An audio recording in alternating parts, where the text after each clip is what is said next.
ராஜாங்கம் பொதுக்குழு நடத்தணும்னு சொல்லி இவ்வளோ ஏற்பாடையும் செஞ்சு யாருமே வராமல் இருக்காங்களே. அங்கே வீடு வீடாக போய் கூப்பிட்டா கூட யாரும் வரமாட்டேங்கிறாங்க. ஏன்னா அந்த தமிழ் செல்வியோட ஹோட்டலை ஒன்றும் இல்லாமல் செஞ்சது நான் தான் ஆள் அனுப்பி இப்படி செஞ்சுட்டேன்னு எல்லாரும் என்ன தான் இப்படி நம்புகிறாங்களே தவிர்த்து உண்மை என்ன நடந்துச்சுன்னு யாருக்குமே தெரியலையே. அப்படி இருக்கும்போது இந்த வாட்டி எலெக்ஷனில் யாரும் எனக்காக ஓட்டு போட மாட்டாங்க, என்னால் ஜெயிக்கவும் முடியாது போல அப்படின்னு ரொம்பவே மனசு வேதனைப்படுறாரு ராஜாங்கம்.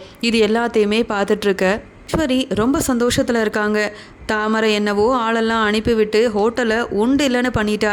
ஆனால் இது எல்லாத்துக்குமே காரணம் மாமா ராஜாங்கம் தான் அப்படின்னு எல்லாருமே நம்பிட்டுருக்காங்க. இது ஒன்றே போதும், இனி தலை நிமிர்ந்து வாழ முடியாது இந்த ராஜாங்கம். இப்படி நடக்கணும்னு தான் ஒவ்வொரு விஷயத்தையும் பார்த்து பார்த்து செஞ்சிட்ருக்கேன் அப்படின்னு சொல்லி ரொம்ப பெரிய சந்தோஷத்தில் இருக்காங்க. இந்த விஷயம் மலர் மூலமாக தமிழ் செல்விக்கு தெரிய வருது. தமிழ் செல்வி, இப்படி நடக்கணும்னு நான் எதிர்பார்க்கவே இல்லை. ராஜாங்க மாமா அங்கே வந்து எல்லார் முன்னாடியும் ரொம்பவே அவமானப்பட்டு நின்னாங்க. அது மட்டும் இல்லாமல் என்னன்னு கூட பேச முடியல. ஏன்னா இது எல்லாத்துக்குமே காரணம் ராஜாங்க மாமா தான்னு சொல்லிட்டு ஊரில் உள்ள யாருமே இவருக்கு ஓட்டு போடக்கூடாதுன்னு பெரிய முடிவில் வேற இருக்காங்களாம். இனி என்ன நடக்க போகுதுன்னே தெரியல அப்படின்னு சொல்லி மலர் நடந்த எல்லா விஷயத்தையும் தமிழ் செல்வி கிட்ட சொல்ல தமிழ் செல்வி ரொம்பவே மனவேதனையில் இருக்காங்க.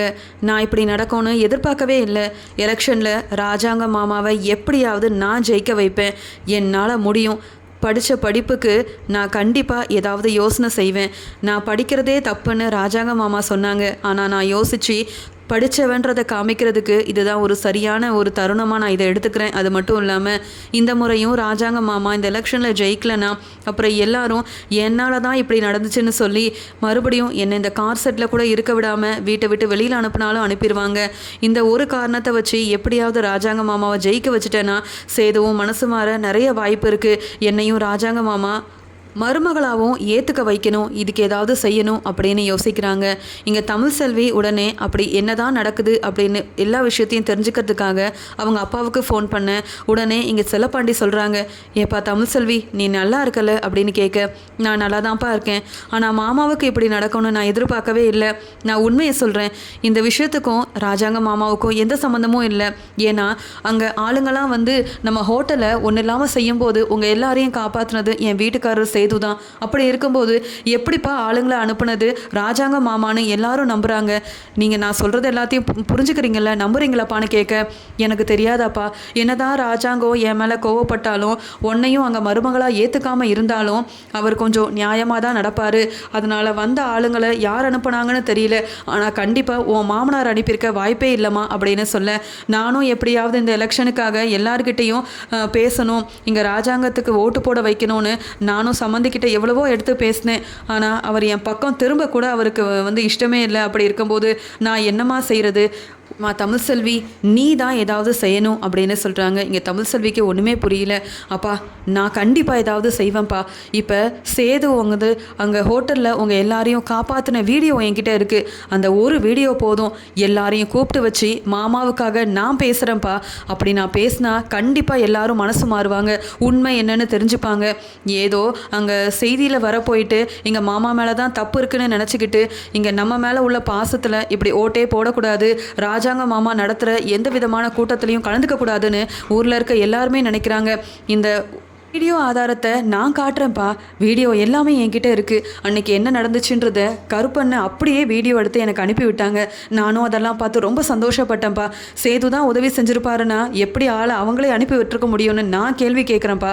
இன்றைக்கி எதுவுமே நடக்க முடியாது, எலெக்ஷனில் எப்படியும் வந்து ஜெயிக்க முடியாதுன்னு தலை குனிஞ்சு நிற்கிற என் மாமாவோட மனசுக்கு ஏற்ற மாதிரியே உண்மையை எல்லாருக்கும் எடுத்து சொல்லி ஆதாரத்தோட எல்லாத்தையுமே நல்லபடியாக நான் மாற்றி காட்டுவேன்ப்பா அப்படின்னு சொல்கிறாங்க. இங்கே இதை கேட்டு செல்லப்பாண்டி ரொம்பவே சந்தோஷப்படுறாரு. அப்படி மட்டும் நீ செஞ்சிட்டேன்னா உன்கிட்ட பேசாம உன்னை ஒதுக்கி வைக்கிற நம்ம சேது தம்பியும் மனசு மாறிடுவாருமா, நீயும் அந்த வீட்டுக்கு சின்ன மருமகளா சந்தோஷமாவே வாழலாம் அப்படின்னு சொல்ல, நான் கண்டிப்பா செய்வேன்ப்பா அப்படின்னு சொல்லிட்டு ஃபோனையும் வைக்கிறாங்க. இங்கே வீட்டுக்கு வந்த ராஜாங்கம் எதுவுமே பேசாமல் ரொம்பவே மனசு வேதனையில் இருக்காங்க. இதை பார்த்து இங்கே அப்பத்தா சொல்கிறாங்க, என் பையன் இந்த ஊருக்குள்ளே எவ்வளோ வந்து நல்லா இருந்தான், எல்லாரும் இவனுக்கு மதிப்பும் மரியாதையும் கொடுத்தாங்க. ஆனால் நடந்த ஒரு விஷயத்தில் எல்லா தப்பும் இங்கே ராஜாங்கத்து மேலே தான் இருக்குன்னு சொல்லி எலெக்ஷனுக்காக பேச போகிற இடத்துலையும் அவனுக்கு மதிப்பும் மரியாதையும் கிடைக்கல, யாரும் ஓட்டு போட மாட்டேன்னு இப்படி பண்ணிட்டாங்களே, என் பையன் அப்படி எதுவுமே செய்யலையே அப்படின்னு சொல்லி பேசிகிட்டு இருக்கும்போது உடனே ஈஸ்வரி சொல்கிறாங்க, இதுக்கு தான் முன்கூட்டியே சொன்னது, நமக்கு ஏற்ற மாதிரி ஒரு பொண்ணை மட்டும் சேது கல்யாணம் பண்ணியிருந்தா இவ்வளோ பெரிய பிரச்சனையும் வந்திருக்காது, நாம் எப்படி அவமானப்பட்டு தலை குனிஞ்சு நிற்க வேண்டிய அவசியமும் இருந்திருக்காது. என்ன சொல்கிறது, இப்போ சேதுவால் அந்த தமிழ் செல்வி கூட சந்தோஷமாக வாழவா முடியுது? தமிழ் செல்வி ஏற்கனவே கல்யாணத்தை நிப்பாட்டுறதுக்காக அவமானப்படுத்தினது மட்டும் இல்லாமல் இப்போ அண்ணன் எவ்வளோ கஷ்டப்பட்டு இந்த எலெக்ஷனில் ஜெயிக்கணும்னுட்டு என்னெல்லாம் செஞ்சார். ஒரே நாளையில் யாருமே ஓட்டு போட மாட்டோன்னு சொல்லி அண்ணனை இப்படி அவமானப்படுத்திட்டாங்களே. ராஜாங்க மாமா அவமானப்பட்டு நின்னதுக்கு முழுக்க முழுக்க காரணம் இந்த தமிழ் செல்வியும் அவளோட குடும்பமும் தான். சேது இப்படிப்பட்ட தமிழ் செல்வியை கல்யாணம் பண்ணாமல் இருந்திருந்தாலே நல்லா இருந்திருக்கும்.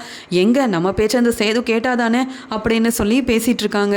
இங்கே உடனே ராஜாங்கம் நடந்து போச்சு, இனி என்ன செய்யலாம் தான் யோசிக்கணுமே தவிர்த்து யாரால் இந்த பிரச்சனை வந்துச்சு, யார் தான் ஆளை அனுப்பி அந்த ஹோட்டலை ஒன்றும் இல்லாமல் செஞ்சது, இங்கே தமிழ் செல்வியோட குடும்பத்துக்கு இப்படி ஒரு விஷயத்தை செய்கிறதுக்கு யார் அந்த ஆளுங்களை அனுப்பிவிட்டாங்கன்னு முதல்ல கண்டுபிடிக்கணும் அப்படின்னு சொல்லும்போது இங்கே தாமரையோட அம்மாவும் திருன்னு முழிக்கிறாங்க. என்ன திடீர்னு அந்த ஆளுங்களை யார் அனுப்பிவிட்டது, அந்த ஆளுங்க எங்கேருந்து வந்தாங்க, எதுக்காக இப்படி பிரச்சனை பண்ணாங்கன்னு கண்டுபிடிக்கணும்னு வேற இவங்க சொல்லிட்டு இருக்காங்களே. ஒருவேளை அப்படி யாரால் பிரச்சனை வந்துச்சுன்னு கண்டுபிடிச்சிட்டாங்கன்னா நான் வசமாக மாட்டிப்பேனே, ஏன்னா ஆள் அனுப்பிவிட்டதே நான் தானே அப்படின்னு யோசிக்கிறாங்க தாமரை. கருப்பு சொல்கிறாரு, உங்கள் அப்பா இப்படி எல்லாரும் முன்னாடியும் தலகுனிவாருன்னு நான்லாம் எதிர்பார்க்கவே இல்லைப்பா. உண்மையாகவே நீ சொல்கிறது சரிதான். அந்த ஆளுங்களை யார் தான் அனுப்பியிருப்பாங்க? இப்படி தமிழ் செல்வியோட குடும்பத்தில் உள்ளவங்க அந்த ஹோட்டலை நடத்தக்கூடாதுன்னு யாருப்பா இப்படிலாம் வந்து பண்ணியிருப்பாங்க? அந்த உண்மையை மட்டும் கண்டுபிடிச்சாச்சுன்னா கண்டிப்பாக ஐயா தான்ப்பா இந்த எலெக்ஷனில் ஜெயிப்பார், நீ தான்ப்பா ஏதாவது செய்யணும் அப்படின்னு சொல்ல, என்னமாமா செய்கிறது, எப்படி கண்டுபிடிக்கிறது? எலெக்ஷன் வரவும் ரொம்பவே கம்மியான நாட்கள் இருக்கும்போது நான் இப்போ என்ன பண்ணுறதுன்னு ஒன்றுமே புரியல. அப்பாவும் யார்கிட்ட பேசாமல் ஒழுங்காக சாப்பிடாம இந்த எலெக்ஷனை பற்றியே யோசனை பண்ணிட்டு இருக்காரு, அதான் என்னால் தாங்கிக்கவே முடியலன்னு சொல்ல, அதுக்கு கருப்பு சொல்கிறாரு, நீ உன் அப்பா கிட்ட பேசணும்னு நினைக்கிறல்ல, எப்பயும் போல் உன் அப்பா உன்னை மகனாக ஏற்றுக்கணும்னு நினைக்கும் போது நீ உங்கள் அப்பாவுக்காக இந்த உண்மையை கண்டுபிடிச்சி தான் ஆகணும். அது மட்டும் இல்லாமல் தமிழ் செல்வி மேலேயும் எந்த தப்பும் இருக்கிற மாதிரி தெரியலப்பா. உன் வீட்டில் உள்ள யாரோ தான் இப்படியெல்லாம் செஞ்சிட்ருக்காங்க. இங்கே நீயா இருக்கட்டும், இங்கே உங்கள் அப்பாவாக இருக்கட்டும், நல்லபடியாக சந்தோஷமாக இருந்தாலே இந்த வீட்டில் உள்ள யாருக்கோ வந்து பிடிக்கலப்பா, அதனால தான் இப்படியெல்லாம் செஞ்சிட்ருக்காங்க போல. உன்னையும் உங்கள் அப்பாவையும் பிரித்தது மட்டும் இல்லாப்ப இப்போ உங்கள் அப்பா அவமானப்பட்டு நிற்கிறதுக்கு காரணமோ உன் வீட்டில் உள்ள யாரோ தான், அதை முதல்ல கண்டுபிடிப்பா அப்படின்னு சொல்கிறாங்க. அதுக்கு எதுவும் இங்கே கருப்பு சொல்கிறதும் சரிதான். மாமா சொல்கிற மாதிரி அங்கே யார் தான் போய் பிரச்சனை பண்ணாங்கன்னு முதல்ல தெரிஞ்சவங்க எல்லார்கிட்டையும் விசாரிக்கணும், உண்மை என்னன்னு கண்டுபிடிச்சி அங்கே ஊரில் இருக்க எல்லாருக்குமே நிரூபிக்கணும் அப்படின்னு நினைக்கிறாரு சேது. தமிழ் செல்வி யாருக்குமே தெரியாமல் ஊர் மத்தியில் போய் நிற்கிறாங்க. அது மட்டும் இல்லாமல் மைக்கை பிடிச்சிக்கிட்டு ராஜாங்க மாமா மேலே எந்த தப்புமே இல்லை, இதை அவருடைய மருமகளாக இருந்து நானே நிரூபிக்க கடமைப்பட்டிருக்கேன், எல்லாரும் இங்கே வாங்க அப்படின்னு சொல்லி பேசிகிட்டு இருக்காங்க. அங்கே எல்லாருமே என்னப்பா இந்த தமிழ் செல்வி ஏதோ உண்மையை நிரூபிக்க போகிறேன்னு சொல்லிட்டு இருக்காளே, என்னவோ ஏதோ தெரியல, போய் பார்ப்போம் அப்படின்னு சொல்லிட்டு அங்கே கிளம்பி போகிறாங்க. அதில் நிறைய பேர் பேசுகிறாங்க, ஏமா தமிழ் செல்வி உன் குடும்பத்தில் நீங்கள் நல்லபடியாக ஹோட்டல் நடக்கக்கூடாதுன்னு ஆள் அனுப்பிவிட்டு ஒன்றும் இல்லாமல் செஞ்சதே அந்த ராஜாங்கம் தான், ஆள் அனுப்பிவிட்டதே ராஜாங்கம் தானே சொல்லும்போது நீ என்னவோ அது உண்மை இல்லைன்னு சொல்லிட்டு இருக்கியம்மான்னு சொல்ல, அதுக்கு தமிழ் செல்வி சொல்கிறாங்க, ஆமாம் என்கிட்ட அதுக்குண்டான ஆதாரம் இருக்குது. ஏற்கனவே இங்கே அந்த ஆளுங்க போயிட்டு பிரச்சனை பண்ணும்போது என் தங்கச்சியவா இருக்கட்டும், என்னுடைய அம்மா அப்பான்னு எல்லாரையும் காப்பாற்றுனது என் வீட்டுக்காரர் சேது தான். அப்படி இருக்கும்போது என்னுடைய மாமனார் எப்படி ஆளெல்லாம் அனுப்பிவிட முடியும்?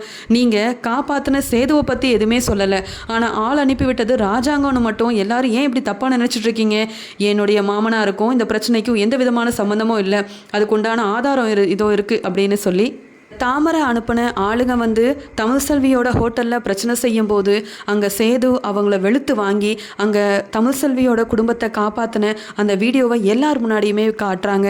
அங்கே உள்ளவங்களும் அதை பார்த்ததுக்கப்புறமா ஆமாம் சேது தம்பி தானே இவங்க குடும்பத்தையே காப்பாற்றுனது, அப்படி இருக்கும்போது ராஜாங்கத்து மேலே நம்ம சந்தேகப்பட்டோம் அப்படின்னு சொல்லி அவங்க எல்லாருமே யோசிக்கிறாங்க.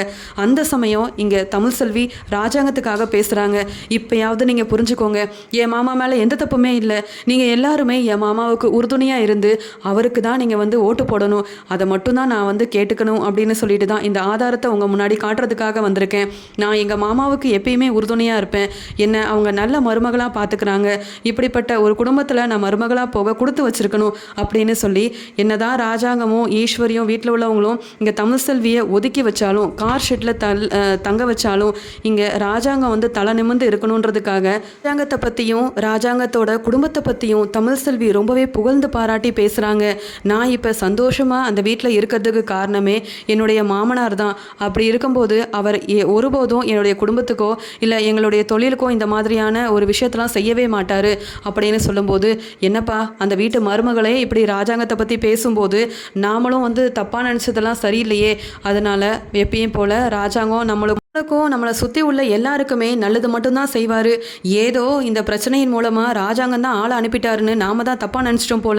தமிழ்செல்வியே இப்படி ஆதாரத்தோட உண்மை எல்லாத்தையும் சொன்னதுக்கப்புறமா நாம் எதுக்குப்பா ராஜாங்கத்தை பற்றி தப்பாக நினைக்கணும்? கண்டிப்பாக எங்கள் ஓட்டு இங்கே ராஜாங்கத்துக்கு தாம்மா, நீ கவலையே படாத அப்படின்னு தமிழ்செல்வி ராஜாங்கத்துக்காக பேசினதாலையும் வீடியோ ஆதாரத்தை காட்டி உண்மையை நிரூபித்ததாலையும் இங்கே வந்த எல்லாருமே, ஊரில் உள்ள எல்லாருமே ரொம்பவே சந்தோஷமாக ராஜாங்கத்துக்கு தான் எங்களுடைய ஓட்டு அப்படின்னு சொல்கிறாங்க. இங்கே தமிழ்செல்வியும் சந்தோஷமாக ஏதோ என்னால் முடிஞ்ச உதவியை என் மாமனாருக்கு செஞ்சாச்சு அப்படின்னு எல்லாரோட மனசையும் மாற்றின தமிழ்செல்வி சந்தோஷமாக போகிறாங்க. இந்த விஷயம் எல்லாமே இங்கே போஸோட அப்பாவுக்கு தெரிய வருது. இதை கேள்விப்பட்ட உடனே அங்கே வீட்டுக்கு கிளம்பி போக ராஜாங்கம் ரொம்ப சோகமாக என்ன பண்ணனே தெரியாமல் இருக்காரு. அங்கே போன இங்கே அவருடைய தம்பியும், அண்ணா அண்ணா என்ன ஆச்சு தெரியுமா, இங்கே தமிழ்செல்வி ஏதோ வீடியோ ஆதாரத்தெல்லாம் காட்டி உங்கள் மேலே தப்பே இல்லைன்னு எல்லார்கிட்டையுமே சொல்லி உங்களுக்காக ஓட்டு வாங்குறதுக்காக பேசிட்டு இருக்கா. அது மட்டும் இல்லாமல் வீட்டுக்காரர் சேது தான் என் குடும்பத்தையே காப்பாற்றினாரு, அதனால் அந்த ஆளுங்க எல்லாரையுமே அனுப்புனது என் மாமனார் கிடையாதுன்னு உங்களுக்காக பேசினது மட்டும் இல்லாமல் இங்கே யாரெல்லாம் நேற்று உங்களுக்கு எதிர்த்து நின்று உங்களுக்கு ஓட்டு போடவே மாட்டோன்னு சொல்லி திருப்பி அனுப்புனாங்களோ அவங்க எல்லாரோட மனசையுமே மாற்றிட்டா தமிழ்செல்வி. இனி நமக்கு எந்த விதமான கவலையும் இல்லை, எல்லாரும் புரிஞ்சுக்கிட்டாங்கன்னே உங்கள் மேலே தப்பு இல்லைன்னுட்டு, எங்கள் ஓட்டு ராஜாங்கத்துக்கு தான் அப்படின்னு எல்லாருமே சொல்லிட்டு இருக்காங்க. இதை கேட்கும்போது எனக்கு எம்புடு சந்தோஷமாக இருந்தது தெரியுமா.